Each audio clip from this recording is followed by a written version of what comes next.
Survivor, coming up.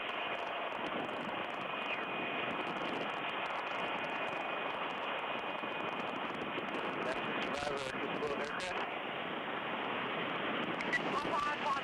Pond. Hello, Beacon.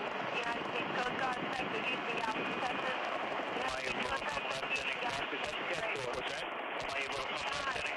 You can come up a little bit. 0700, Coast Guard received their report. The motor vessel Angelina, 600-foot bulk carrier with 22 persons on board. There's block tower, approximately 28-11 north by 0903. I would come much further left. Roger.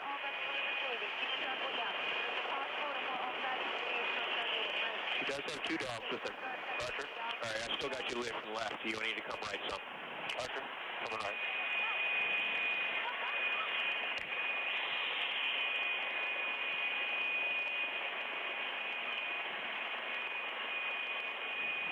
She's getting out of the basket.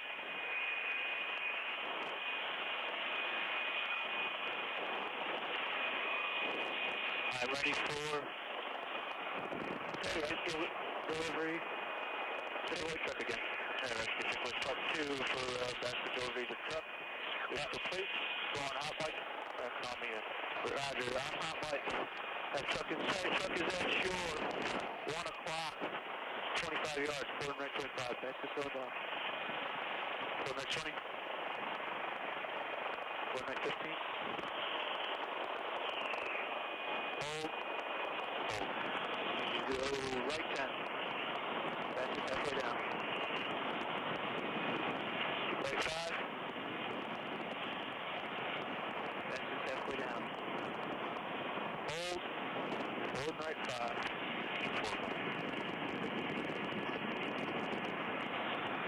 Forward right. That's still holding.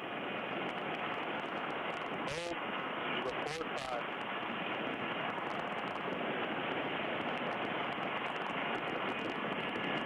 Basket is at the truck. Hold. Man's getting into the basket. Got the ready for pickup signal. Roger. Clear to take a load. Taking the load. Basket is clear of the truck. You're clear to move back. Roger. Basket is halfway up. Excuse me. Basket is coming up.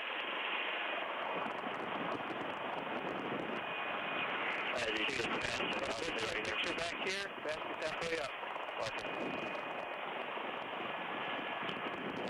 Alright, we've now changed our heading, so I'm having a hard time seeing the pole, so just try not to come aft unless you absolutely have to.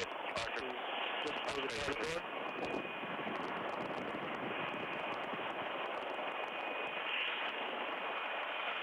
This is just outside the cabin door. Do you plan on picking anybody else up? We're going to move these people to dry land and then pick up these other guys. Roger, so he can stay in the basket? Well, let's get the swimmer. I'm not leaving him there. Oh, I understand. Yeah, we can stay in there for the swimmer. Yes. Okay, roger that. We'll just leave him in the basket then. All right, I got you drifting at.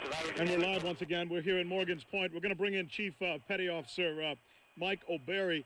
He has been talking to members of the media about this rescue and some of the others that they're going to be undertaking probably over the next 24 hours. Chief Petty Officer O'Berry, are you there? Are you with us, sir? Yes, I'm here. How are you guys doing? What can you tell us?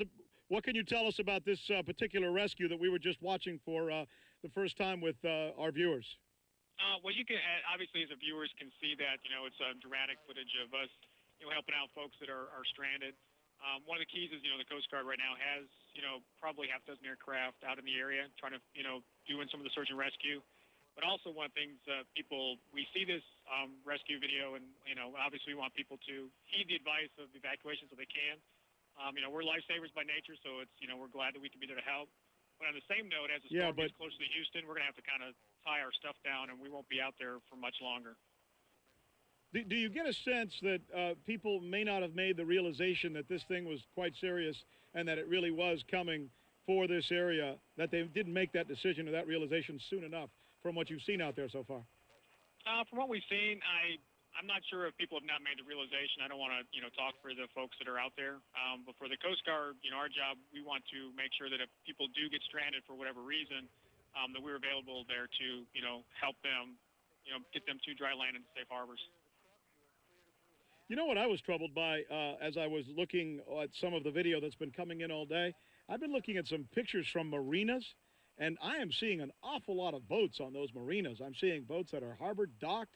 I'm seeing, even on the Houston Ship Channel, a couple of barges that I know, if the water gets high enough, are going to be pushed out of there and perhaps into some buildings.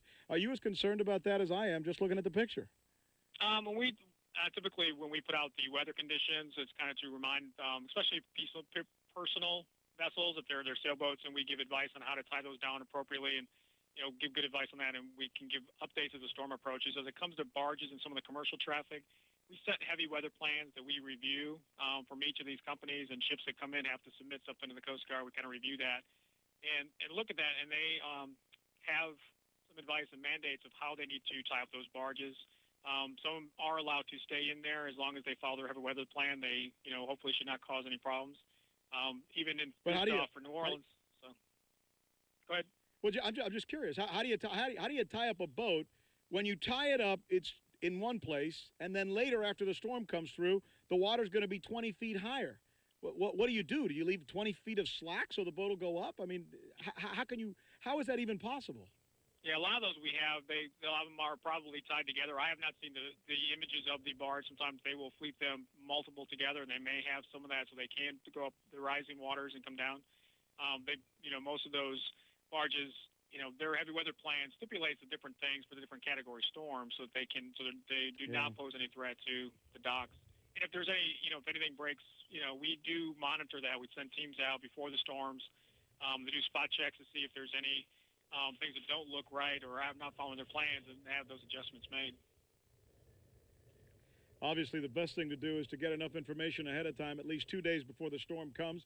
Get in your vessel and literally just captain it out of there to a location where it's not going to be affected by the storm. But at this point, it's probably too late for many of these folks to do that, although we have been seeing some of the larger ships coming through the Houston Ship Channel. Chief Petty Officer, thanks so much for being with us, sir. We'll be checking back with you and let us know if there's anything else going on. I want to show you something else now, because we were just having this conversation moments ago about what's going on with Galveston Bay.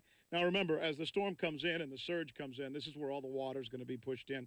And that's why I think this is an important point to make. All right, you see that pier over there? You can't tell because it's underwater now, but there's another pier that goes out to that little fish house out there right in front of it. You can't see it. Normally, it's about 4 feet over the water. The water has now gone over it. Tim, I think you're getting a shot of that. Give me a thumbs up. You got it, right? Good. All right, so you can see there that is literally underwater now, which means, according to the owner whose property we're on right now, that the water where we are here has already risen 10 feet, and they're expecting it'll probably rise another 10 feet as the water gets pushed in to Galveston Bay. We're here in Morgan's Point. I want to go down to one of my colleagues, Susan Candiotti, is standing by